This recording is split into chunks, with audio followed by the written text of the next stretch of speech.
Good morning, everyone. Good afternoon and good evening to all our friends in different parts of the world. Thank you for joining us today. I am Joy Alampay, the Executive Director of the Asia Society Philippines, and we work to strengthen relationships, deepen understanding, and bridge differences across our islands, Asia, and the United States. Our projects and programs on education, on leadership, on arts and culture, on policy, and cross-country understanding are all intended to inspire a collaborative and shared future for all of us. And it is in this spirit of a common, unifying, and peaceful tomorrow that we are proud and excited to be hosting all of you today in this forum, Quo Vadis ASEAN, weighing the regional response to Myanmar. We will discuss the events surrounding Myanmar and the response of its Southeast Asian neighbors. Esteemed Southeast Asian thinkers comprise our panel today that will delve deeper and wider into the nation's crisis and its regional implications. Your questions are most welcome, so please send through the chat box. So now let me bring in our moderator in this discussion. He is a former executive director of the Bangkok-based Southeast Asian Press Alliance and our Asia 21 Young Leader, Mr. Robbie Alampay. Robbie? Thank you, Joy. As Joy has already said, the Myanmar military's rejection of a duly elected parliament and their takeover of Yangon's government in February plunged the country into crisis, upending years of democratic reform, fragile democratic reform, obviously. Meanwhile, the ASEAN community is once again challenged to respond. But beyond the hand wringing all around the region now, what options do Southeast Asian governments have? And beyond the uncertainty ahead for Myanmar's people and institutions, what implications might their neighbors' concerns or their potential non intervention have on ASEAN and its own aspirations? We have three very good friends and leading thinkers joining us today. The first will be speaking with us from Myanmar. So Myint is the founder and editor of Mizima, that is the leading independent news organization in the country. In 2012, So Myint returned to Myanmar after decades of exile in Thailand and India. He founded and ran Mizima as an exile news organization operating out of Kolkata and Chiang Mai until less than a decade ago. He deemed it safe enough to relocate himself and to reestablish Mizima in Yangon. Then later on, we will be joined by Debbie Stoddard.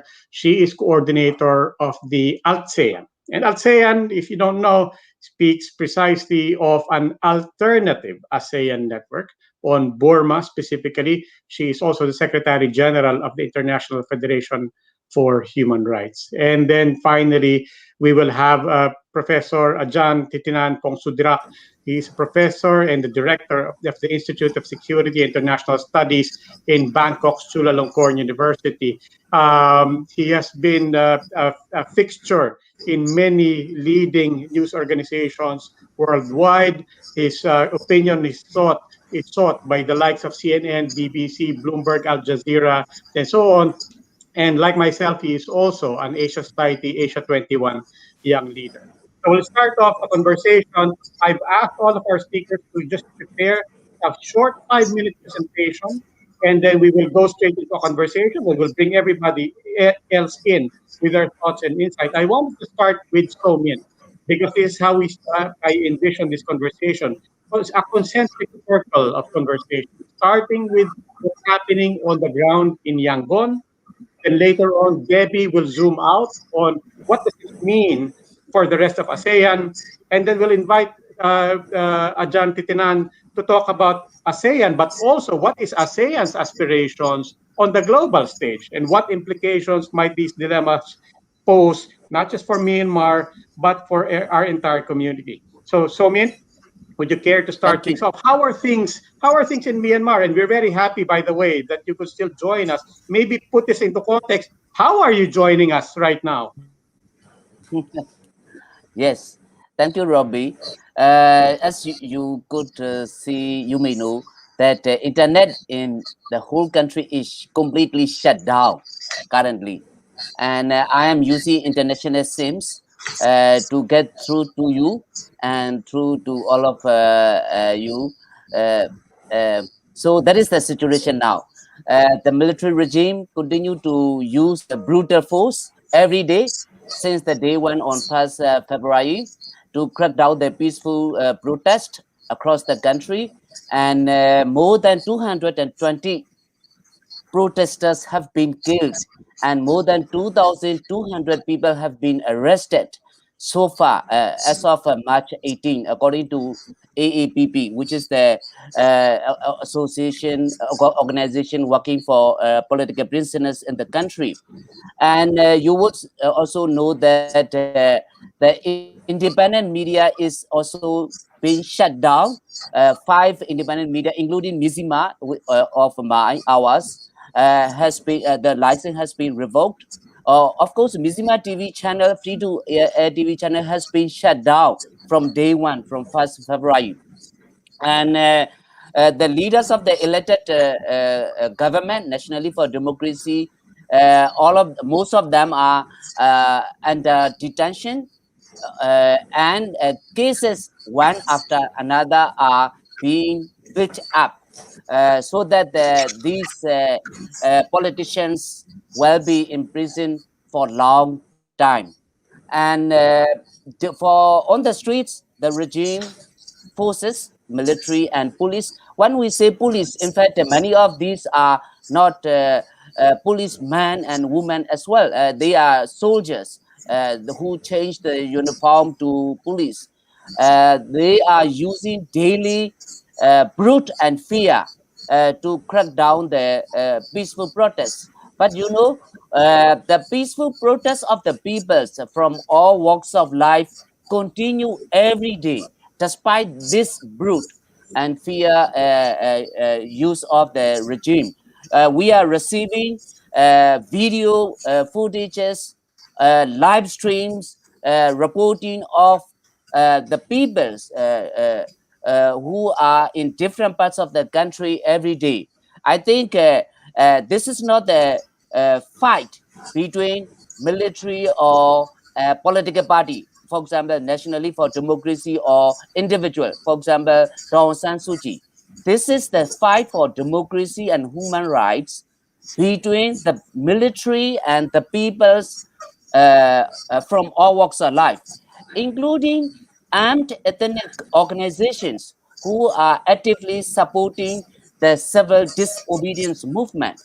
And that this is the continued fight which has been going on in the country for decades. Of course, we had a glimpse of a democracy, limited democratic space between 2011 and 2011 and until 1st February 2021. But the military regime, the military even didn't want to give that limited space, and they wanted all of them back to them. For the people, now it is a very clear vision for everyone that we all have to fight together for democracy. We all have to fight together for the military to go back to barracks this time. Okay. Thank you so much. And I just want to prompt you with a quick question, and I'll use this also by way of segueing to Debbie, because, like I said, everybody is monitoring as best as we can what's happening on the ground. But we want to focus as well on us, everybody else outside of Myanmar and what it means. Now, I want to start that by trying to tie together based on one event. General Hang, who led the coup and who leads the junta right now, he was seen in a conference with ASEAN ministers this week.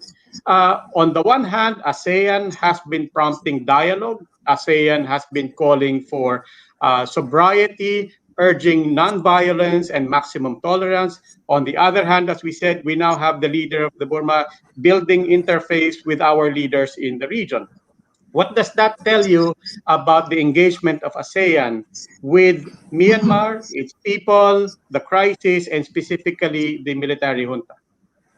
Of course, the people in the country do not want the ASEAN to recognize the military regime, and also particularly the military leaders like Min Aung Hlaing. By the way, he was joining the ASEAN conference from a tunnel bunker in Neighbours. He was not joining from his public place. He dared not to go out to the public place. Uh, so that is what the people in the country are expecting ASEAN to not recognize the military regime.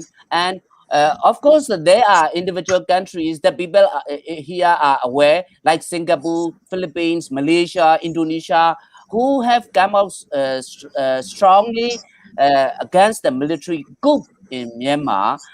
But ASEAN as a region, I think the people here in the country are expecting much, much more than what it is now. Okay. With that, let's bring in Debbie. Debbie, you've been your head, as we said, of the alternative forum on alternative ASEAN network, specifically on Burma, and you've been campaigning ever since the world was accepting that the name was Burma. But since then, the reality is it became de facto, it became fait accompli until the official name became Myanmar. Now, as the reform started to happen, we do have to say, of course, ASEAN would welcome any reform. But at the same time, ASEAN was also saying, look, let's go slowly on this. And specifically, you are calling on ASEAN to be more pragmatic and to be more realistic. How are you assessing ASEAN now? Actually, ASEAN's failure to respond effectively to the coup is a bad sign for the rest of us in ASEAN that the organization is becoming increasingly ineffectual and unethical. So one of the things we need to remember, and I'm recalling being in Manila back in 1997 at the ASEAN summit. And at that ASEAN summit in 1997, ASEAN actually decided to defer the entry of Cambodia into ASEAN because there had just been a coup in Cambodia. And in 2007, because of the Saffron Revolution, ASEAN, including Singapore, actually was leading the resolution at the UN General Assembly to express revulsion over the killing of peaceful and unarmed demonstrators by the Burmese military during the Saffron Revolution. A year later, when we had the Cyclone Nagis, in which tens of thousands of people were killed because the military refused to warn the local population about this horrible and dangerous and lethal cyclone, ASEAN stepped in and basically told the regime that they would not block or object to foreign navies landing in Myanmar to deliver aid if the junta refused to if the junta refused to cooperate with the UN relief missions. So you can see ASEAN actually could be capable of intervening in a very useful and practical way. But in this case, we saw ASEAN representatives such as the Thai and Indonesian foreign ministers meeting with the junta representative and saying please don't be violent.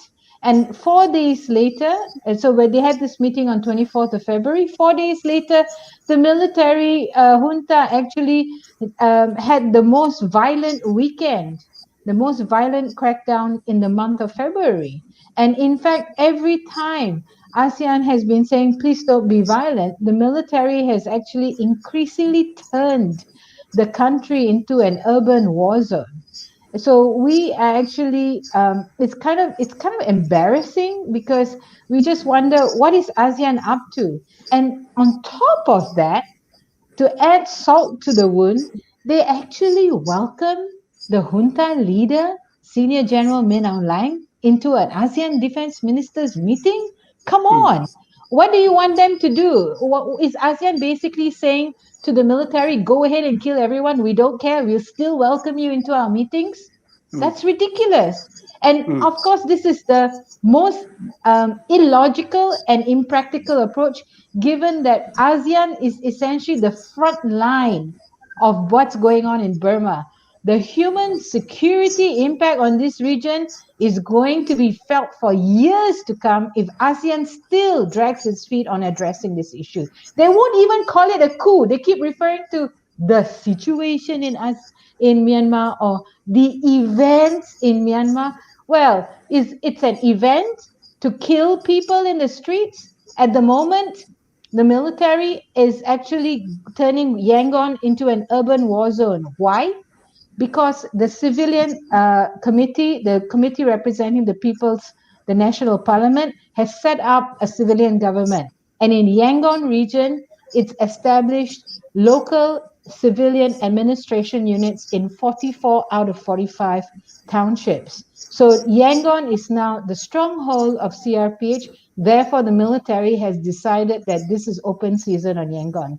Similarly, 95% of the country has been protesting despite lethal violence of the military. 95% of the townships around the country have been protesting, sometimes every day, and yet we are deliberately ignoring the voice of the people who voted for a civilian government. I still don't get it. The reality is this: the military is being increasingly violent because it has not gained full control of the country. its senior public servants have turned their back on the junta because they recognize an illegal junta. Even the permanent rep of Myanmar to the UN has stood on the side of the civilian elected government. And ASEAN, in the meantime, is tolerating all this instead of trying to reverse this coup and understand that this military has not got control of the situation. It is actually enabling and emboldening this junta. Yeah. But Debbie, notwithstanding all the surprising things that you did mention, I mean, things that people didn't know, that ASEAN could actually has precedent of taking a more stronger, you can even say interventionist position on certain things around the region. The reality is we're having this forum because that is not the reputation of ASEAN. They, of course, will say that of course not. Of course, we're not saying that go ahead and kill people. They will fall again on constructive engagement. They will call on what choice do we have? Who do we deal with? Who do we talk to? At what point would you say it becomes untenable? And at what point does anything force the hand of ASEAN, if at all that still happens? The reality is that the government set up by the committee representing the national parliament, which represents over 70% of elected MPs, has already had dialogues with foreign ministers of various countries, have already established relationship with the Bundestag, the parliament of Germany, and yet Mm, ASEAN's not talking to them. Isn't that a bit mm, silly? It's mm, mm. absolutely silly and incomprehensible. If ASEAN claims to be saying let's have dialogue, then they have to dialogue with all sides. What are they doing Mm. sitting on their hands and welcoming Min online? Yeah. I think that's a perfect segue to bring in Dr. Titinan. Ajahn Titinan, as we said, we want you to talk about, set the stage as well for us, not just about Myanmar this time, but about the aspiration of ASEAN. We've been trying to build this community. We've been drumming up this whole concept of an ASEAN community. People have pipe dreams of a European Union style community where we are founded. We will find some common values and some common aspirations. But I take note recently, all this talk now with the Biden administration jumping into, for example, aspirations no longer for ASEAN or Asia Pacific. Now it's Indo Pacific. And they've identified the four poles of that. The four poles is what? India, Japan, the United States, Australia. Where is ASEAN in all of that? And what is ASEAN's aspiration on the global stage? And what does ASEAN have at stake? What, for its own aspirations as a mover, as a soft power on global affairs? Thank you. Thank you, Ravi. And also I want to thank my fellow panelists, both Somin and Debbie, for their comments. Look, I think ASEAN now is facing a multi-layered crisis from the centrality, from the credibility, from the aspiration to be a community. So centrality means that ASEAN has long aspired to be the central platform for regional action for peace and stability, right? So this is the ASEAN success story, the ASEAN narrative from APEC, from the Asia Pacific Economic Cooperation, ASEAN Regional Forum, right down the line to the East Asia Summit, the ASEAN Defense Ministers Meetings Plus, the ASEAN Plus 3, and so on. So, you know, ASEAN has been the central kind of organizing vehicle for regional cooperation towards peace and stability. This is now in crisis because ASEAN is no longer playing a central role because, you know, now with the Quad Summit, you noted the Quad countries are not satisfied. The UN also, I think, has been frustrated with ASEAN. You know, the recent UN statements and the remarks from UN representatives, they have to defer kind of to ASEAN because Myanmar is an ASEAN member. They don't want to leapfrog or undermine ASEAN, but at the same time, ASEAN is ineffective.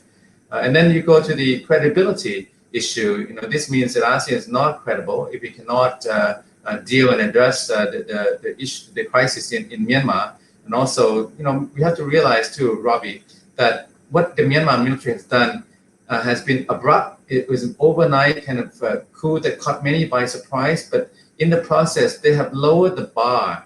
The ASEAN bar was already problematic, but this bar has been lowered to the bottom of the pit now. I mean, the naked, raw power grab. In Thailand, there was a coup in 2014. This was the last coup in Southeast Asia before the Myanmar coup. The Thai coup also was a power grab, but they dressed it up with constitutional stipulations, the Constitutional Court, Election Commission, Anti-Corruption Commission, and all this institutional camouflage. And then they went back eventually to the polls with the new constitution. So in Thailand, it got a kind of a pass. Even though it was illegitimate, but somehow it got through. But for Myanmar, it's so blatant, and there is no justification for this. That's why the people are turning overwhelmingly against the coup. And then the region now, for the credibility of ASEAN, is very problematic. And I don't think that we've had this credibility crisis this bad, this low in the ASEAN contemporary history. Now, trying to be a community, now that is almost a farce because, ASEAN, the Myanmar coup is a new division in ASEAN. You know that we've had issues in ASEAN, contentious issues with China in the South China Sea.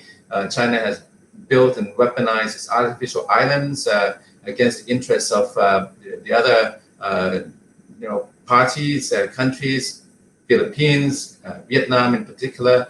In the Mekong region, China has been building dams. So ASEAN has not seen eye to eye on China, on a number of issues. Cambodia and Laos are very pro-China, but Indonesia, Malaysia, Philippines, to much lesser extent, even adversarial towards China in some ways. The lower Mekong countries against China because of the dams. And now we're seeing a new rift, a new division around the Myanmar coup. You can see very clearly Indonesia out front and center at the forefront of being critical, followed by Malaysia, Singapore, and the Philippines in that order. And the issues are first, return to democratic governance, and then releasing the political detainees, including Aung San Suu Kyi, and then stop the shooting, stop the violence. So the different countries have different positions. Indonesia very the strongest, followed by Malaysia, Singapore, and Philippines to different degrees. But you come to Cambodia and Laos and Vietnam, relatively muted. Thailand is sitting on the fence on this, very disappointing because in the past, Thailand would be at the forefront of calling for not just dialogue, first, democratic rule, going back to the election results, and then releasing the detainees, and then stopping the violence from the military. But this has not been the Thailand position.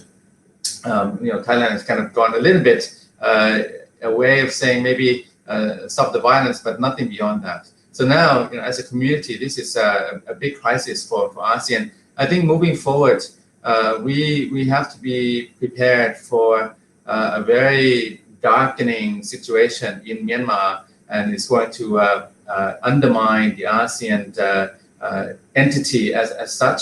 And we could see more fragmentation now from ASEAN for Myanmar coup. And I'm afraid, Ravi, this is going to spell perhaps the end, if not the end, then certainly a lot of challenges for the ASEAN success narrative of East Asia. Yeah. Dr. Titinan, how much of the current response is in fact a product of the current moment of ASEAN? I mean, because you have Rodrigo Duterte here in the Philippines. On the one hand, not a symbol of democracy either, not a symbol of human rights as well. But he is a duly elected president, still quite popular. But I take that in the context as well of the rest of the region, where when we were all together in Bangkok, 10 years ago, there was a lot of glimmers of hope of Thailand returning to civilian rule. Myanmar at moments actually have greater progress than Thailand in that regard. You had movements in Malaysia that bore fruit for its democracy as well. And within a span of 10 years, all of that proved to be, as a lot of people did say did prove to be too fragile. But now this is the current makeup. You still have Hun Sen, you have you have Rodrigo Duterte here in ASEAN. Probably the one you would say still recognizable voice from 10 years ago is probably Indonesia. But the point is the democratic reform that people were starting to see starting around 10 years ago, that's no longer the story. So how much of the current response is actually dictated by the current makeup of ASEAN? There has been democratic setbacks in Southeast Asia for some time. There's been rising authoritarian tendencies, authoritarianism, and Southeast Asia, Robbie, we have seen, these are flawed democracies. Flawed democracies. Thailand, problematic constitution. You mentioned Duterte in Philippines. Even if I may say, Indonesia, Malaysia have had questions about the erosion of democratic values and fundamental freedoms. The country to me that has stood out just because it has not regressed is Singapore.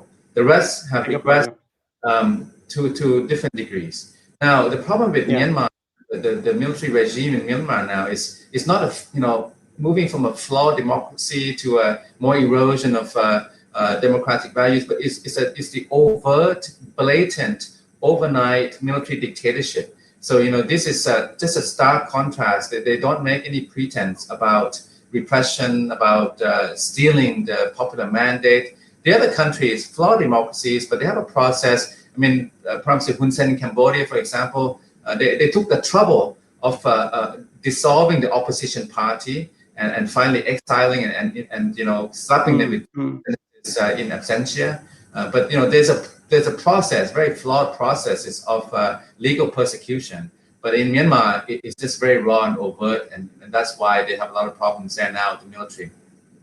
Okay, let me try to bring. We've covered a lot of ground now, but let me try to bring it back to Somit and what the implications for people, specifically implications even for individuals like you. I Somit, when you moved back to Myanmar from your exile in Kolkata and at times from Thailand, people were, if not telling you, asking you, "Are you sure? Are you sure about this?"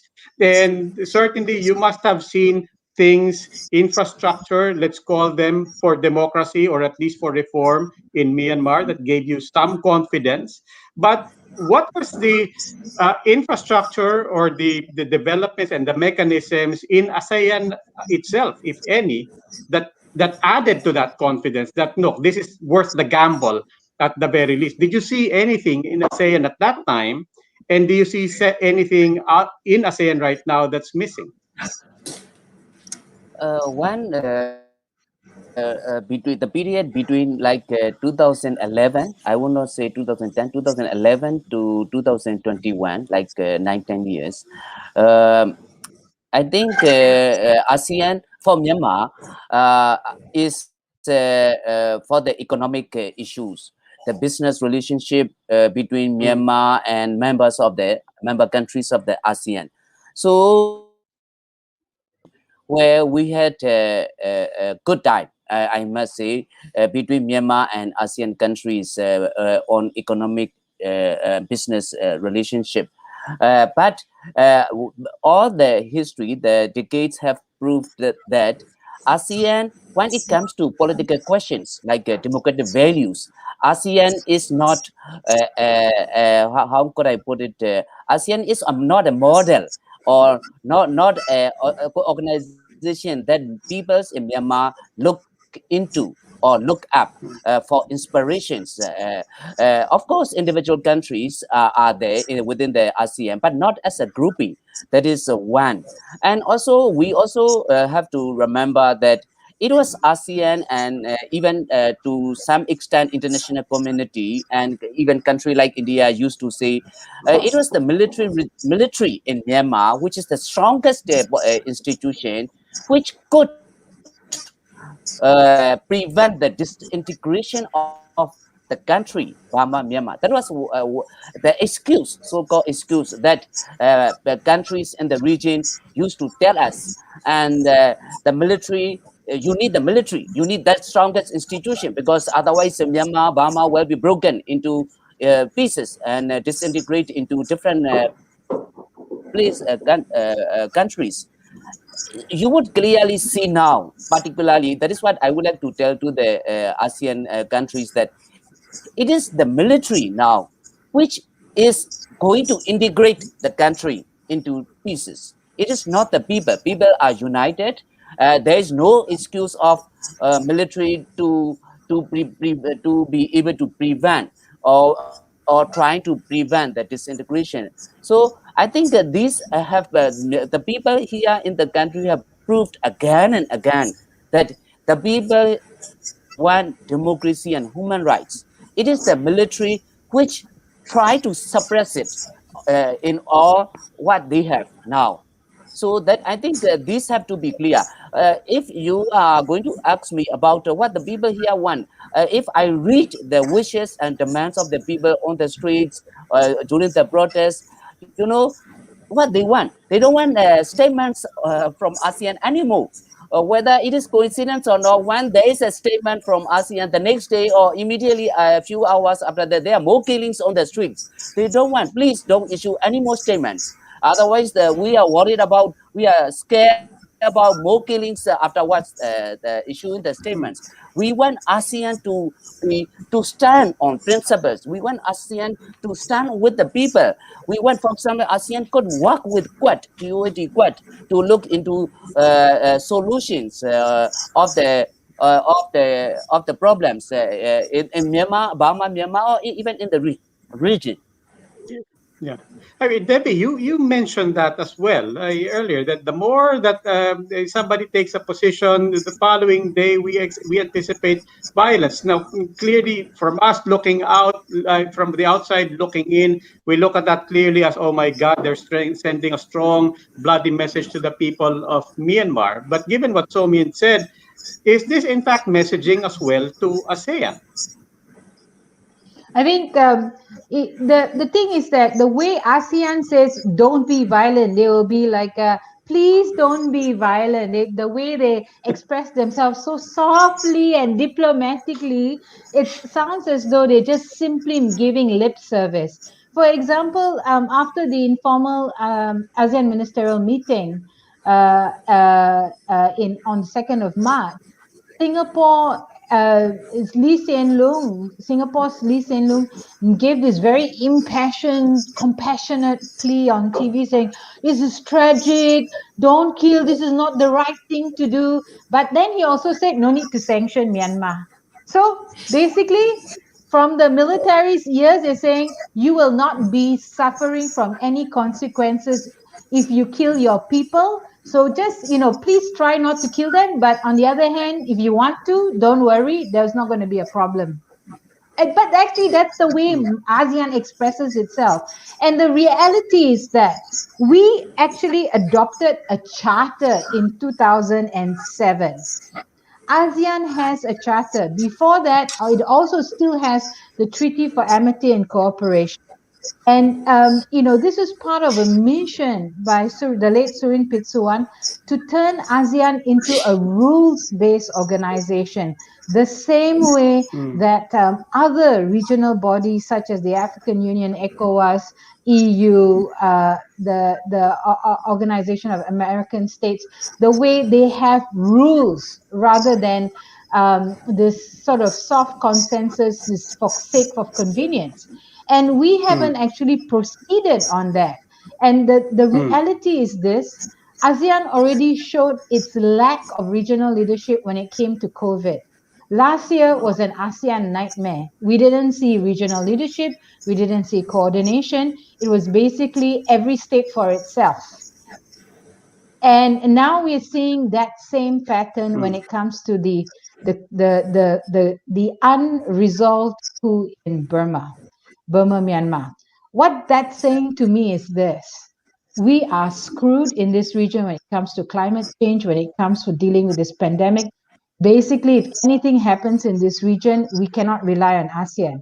What we can ask ASEAN to do is to show their so-called leadership by stepping out of the way and letting the key international actors come in and solve the problem for them. Okay. So wait, let me get what you're saying is we have to emphasize our, what, at least the rules. I won't say values, right? But at the same time, the best thing we can do, short of pretending that there's anything we can do beyond that, is to step out of the way.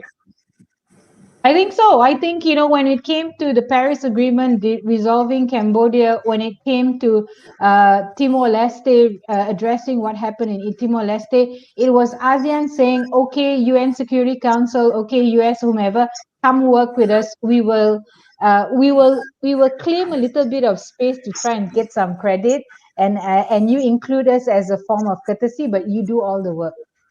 Okay, let me try to surface something on the wider, again, on the wider concern of ASEAN in its standing. Ajan, all of these conversations remind me of something that Kun Kawi Chongkitawon always said. I always quote him every time I talk about ASEAN. And he said, look, the reality is we can say rules-based. But the reality too is there's no value that actually brings us together. We have, you have absolute monarchies from Brunei all the way to the democracies of the Philippines and in Indonesia, and so on. You have military juntas. You have one de facto one party system. So nothing there in terms of political systems. No common religion like the EU. We don't have Christianity to bind us the way it binds the European Union. No common tradition for democracy and human rights. And Kunkawi was saying there's really only one thing that binds us. There's actually, he said, there's only two things that really binds ASEAN, that really spurred even this aspiration for a rules-based society. And those two things, he said, are trade and security. And he therefore says there's really only one thing that binds us. It's just China. What does the fact that we can't seem to respond even to internal regional issues, what does that mean by way of our security concerns in ASEAN, in terms of standing up to China, in terms of defending our respective claims to the South China Sea, and to security in general in our region? Oh, that's a lot to work with. Look, I think that this is an existential challenge to the ASEAN reason for being, the raison d'être of ASEAN. I mean, ASEAN is about having kind of a regional autonomy, strategic autonomy in the region, right? What could be about trade security, but ASEAN is a neighborhood, Robbie. It's about geography as well. It has been a story about prosperity and security and autonomy. To try to be the central vehicle for security building, peace and security in the region. But also ASEAN has been a success story on the economic development. This is the fastest growing region in the world, with fairly young demographics and a lot of upward sloping trajectories ahead for economic development and prosperity. So it's very up and coming, and we used to pitch ASEAN as a huge market of 670 million, $3 trillion GDP, with the fastest growing growth rate, GDP growth in the world, and so on. Now, this is on the prosperity side. Now, this I think will become a little bit problematic now with the coup and the aftermath in Myanmar. We have to see also ASEAN has been, I think, structurally contradictory. It has had structural contradictions all this time, and these contradictions are being called out now. The ASEAN Charter, for example, talks both about democratic rule, good governance, fundamental freedoms and basic rights, and so on. But it also talks about, it mentions the non-interference principle. So now this non-interference and the democratic governance both are being argued and espoused by different countries across the region. You mentioned divergent regime types. I think this does matter. When regime types are so diverse, they have pretty much the whole spectrum, from absolute monarchy to communist party rule and the flawed democracies, constitutional monarchies. So this entire spectrum now, I think, is one source of challenges, because they cannot see eye to eye on issues. On the Myanmar coup, more democratic, even though flawed, but the more democratic, the more critical. The more authoritarian, the more complicit. And I think now ASEAN as a whole, we talk about ASEAN, but There's a lot of splits now within ASEAN, a lot of fragmentation. But the danger for ASEAN, to the extent that we can call it a single entity, is that it is becoming complicit in what is taking place, and being the complicity will further undermine ASEAN's centrality, credibility, and community building efforts. Do you agree with Debbie that we could play the carrot while we let the rest of the international community play the stick? The international community is frustrated. I think there's a moral obligation to respond to the Myanmar repression and brutal suppression of peaceful protesters. This is a moral obligation across the globe, the international community, Europe, America, right here to the region. But ASEAN, because it's been around for 53 years, the UN structure has the permanent members, so China and Russia will veto strong positions, and then the EU and so on, and ASEAN itself. ASEAN standing in the way between a stronger global response and the more violent suppression inside the country. And unless ASEAN can maneuver and navigate a role for itself, it will become, I think, more marginalized. I think the big danger here is that, ASEAN, the leadership from Indonesia may not be enough. So I don't see in the foreseeable kind of an effective ASEAN response. ASEAN also risks at the same time complicity. So you can see this is a global issue now, with the John, let me interrupt you there. When you say the leadership from Indonesia, are you referring to the Secretariat of ASEAN being based out of Jakarta, or are you in fact saying we can identify nations who are in fact who now has moral standing to lead ASEAN into a better response? Well, Indonesia itself, not the ASEAN Secretariat. I mean, you can see ASEAN Secretariat, it's even more ineffectual than ASEAN now. It's Indonesia as a leader, and together with Malaysia, Singapore, Philippines. But then you have a very split ASEAN. It's interesting to me that the maritime ASEAN countries are more critical of the coup, and the mainland ASEAN countries are more complicit or muted in response to the. Okay. Now, Somi and Debbie, let me bring in two questions, I think that are related, or I'll try to relate them. One from Adam Carroll asking about, what about media coverage? What can media coverage in the rest of the region do? What impact might it have?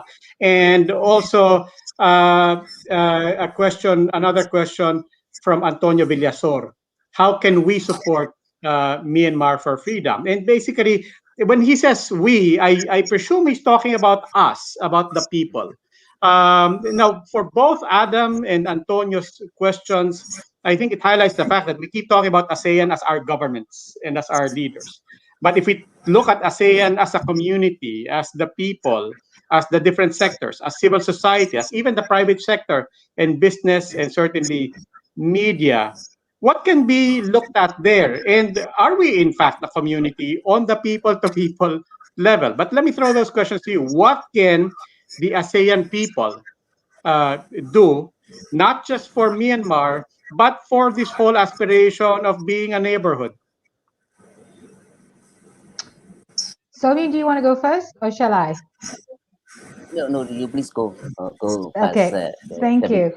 I think it's firstly, I just wanted to note that if we're talking about the principle of non-interference, ASEAN government, by recognizing and welcoming the head of the military junta who organized an illegal coup and violated his own country's constitution, and ignoring the elected parliamentarians and the voice of people, that is the worst form of interference in the internal affairs of Myanmar. So I think we need to understand that ASEAN has violated its own tenet, and when we talk about non-interference, it actually goes back to the 60s, where it was about ASEAN governments not fomenting or supporting illegal armed organizations to have insurrections against their own government. which is a principle of sovereignty internationally anyway. But going back to what can we do? Firstly, we need to understand that China is a muscle bound giant that is not being agile. It actually benefited under the civilian government. It had a huge amount of benefits from the stable economic growth and political stability in the country, and now it's in a difficult position. So it keeps saying, "What let it's up to ASEAN." And ASEAN is passing the buck back to China. The reality is that both China and ASEAN are going to suffer from this coup, if from this deterioration, if it is not halted at this point. So that's one thing. The other thing too is that people in ASEAN need to recognize, they need to say to the ASEAN, to their governments and to ASEAN as a body, what the hell are you doing?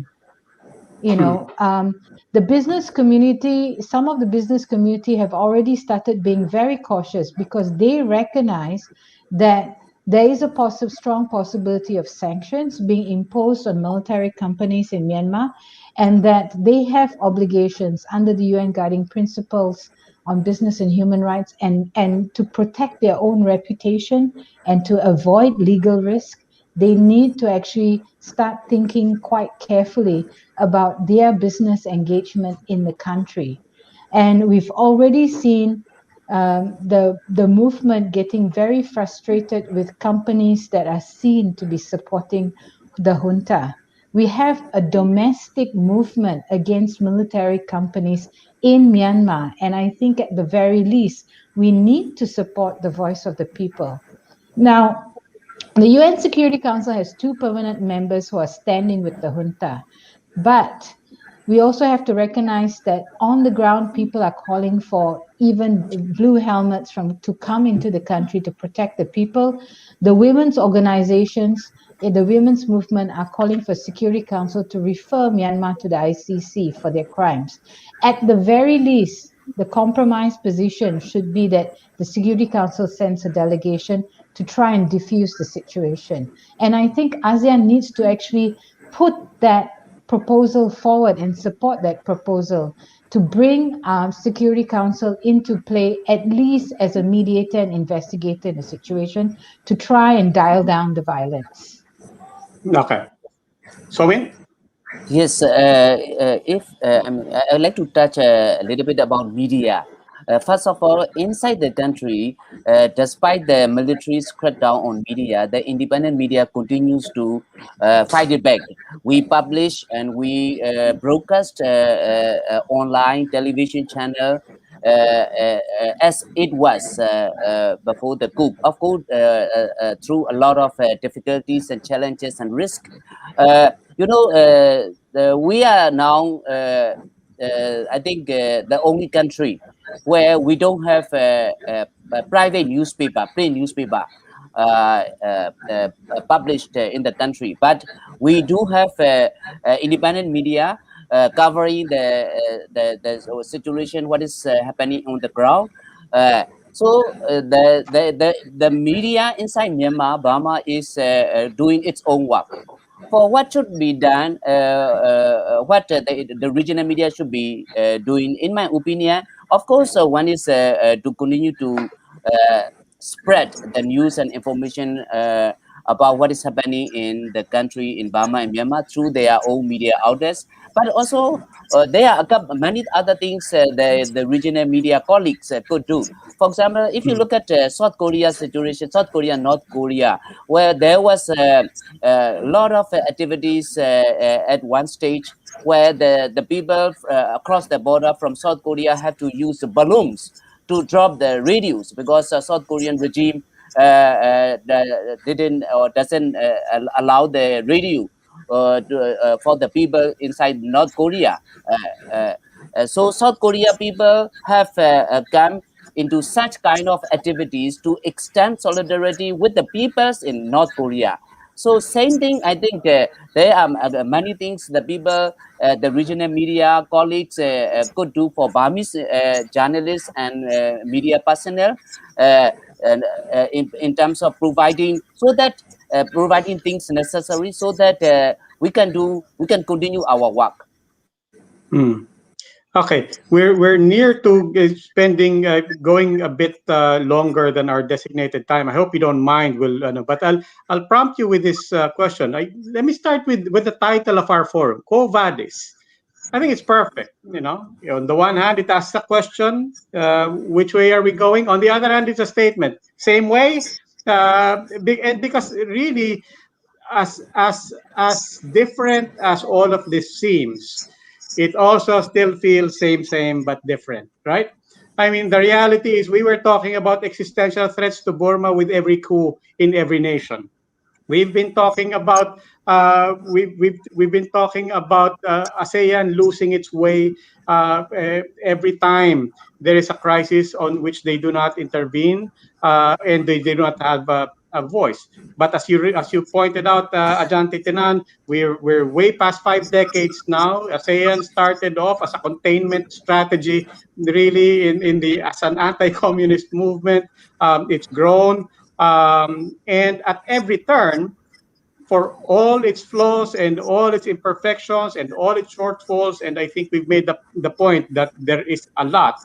ASEAN has always been there. It's never really been an existential threat. So the question is, let me prompt you with, is this really just, do you sense that, look, pragmatically, this is just how ASEAN has always behaved? This is always how it's acted or not acted.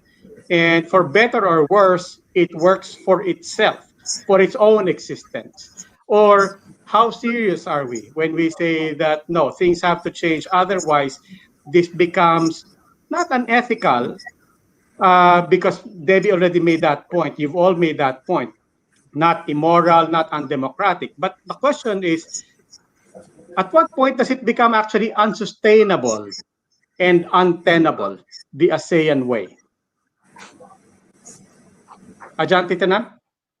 Yeah, I think, look, at this time, Robbie, this is a situation that's very binary. It's a stark binary. ASEAN is very good at fence sitting, but on Myanmar's coup, there's no fence sitting here. You're either with or against, I'm afraid, just because the nature of the repression and the nature of the power grab is so blatant and overt. In Thailand, you can kind of see some kind of a camouflage. They try to dress it up and cool, but in Myanmar, it's so stark. So it's very binary.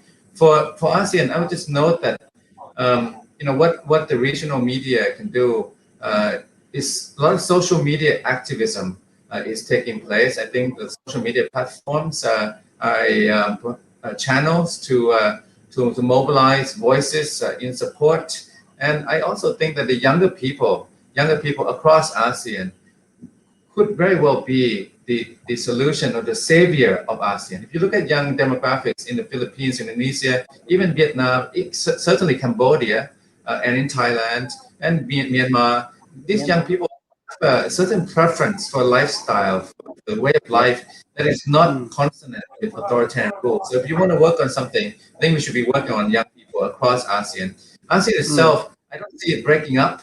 It's just so, it's a diplomatic community with a lot of meetings and processes. So I don't see it breaking up. At the same time, not breaking up and not having a clear position to make a difference here on Myanmar, it means more marginalization. So I think you'll see ASEAN more marginalized and more split, divided from within.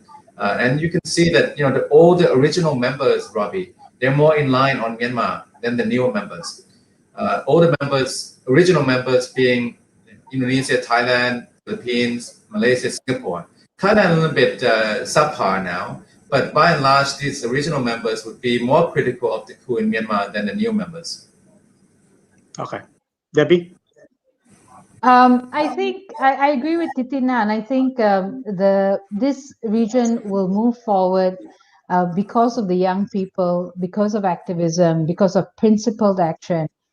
So the progress in this region is going to happen despite ASEAN, not because of it. ASEAN is basically a victim of the Indiana Jones syndrome. That means, when you watch the Indiana Jones action movies, it turns out when you logically look at it, although Indiana Jones is the hero of the movie, his character doesn't have any impact on the outcome of the situation that he's engaged in. And in some ways, ASEAN is a little bit like that. They have their narrative and their self promotion, but they haven't really had been the agents of impact. In fact, the good things that have happened in this region seem to have happened despite ASEAN, not because of it. And I think we really need to make ASEAN accountable. They really need to pull their socks up, because otherwise, the main reason something happens that's positive is from the people, not because of ASEAN governments. And this case, the coup in Burma, is a very clear-cut case, as Ajahn Titinan notes. There's no gray area here.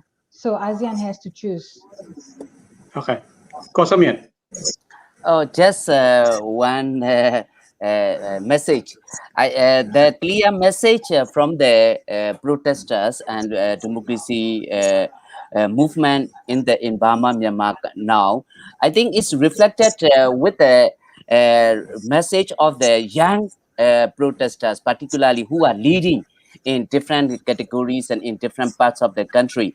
The message is very clear, which is written down. That is the message to the military regime, you messed up with the wrong generation, which is a clear point that the military regime is messing up with them, with the wrong generation, because this is the generation which is smarter, which is more innovative, which is clear in what they want. They want basic fundamental human rights. That's it. They want their rights to be protected. They want their rights to be protected by themselves as well.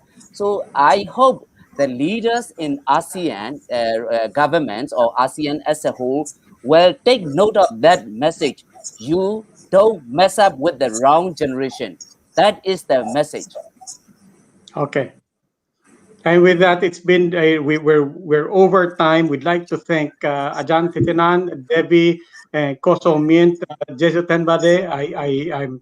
It's very good to see old friends and Thank old you. friends coming together, and we certainly will continue to monitor the developments in Myanmar, and we are with the people of Myanmar. Let me turn over and let me thank also on behalf of Puma Podcast. Let me thank the Asia Society Young Leaders, of which Ajahn Titinan is a fellow. And let me thank also the Asia Society Philippines for this very wonderful and very important, very timely discussion. With that, let me turn over to the Executive Director of Asia Society Philippines, Joy Alampay.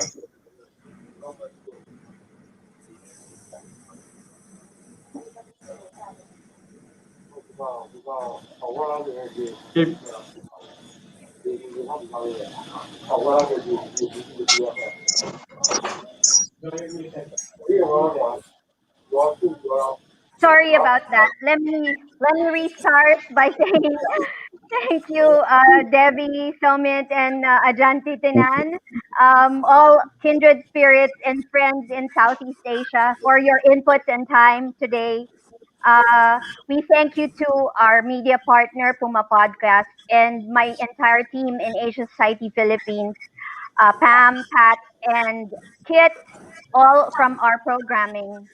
So we know that our conversations and discussions and actions won't stop here onwards, especially with Debbie Somint and Adlan helping us understand the situation more. So with that, everyone, please like our the Asia Society Facebook, Instagram, and Twitter pages so you can be updated on our upcoming events and activities.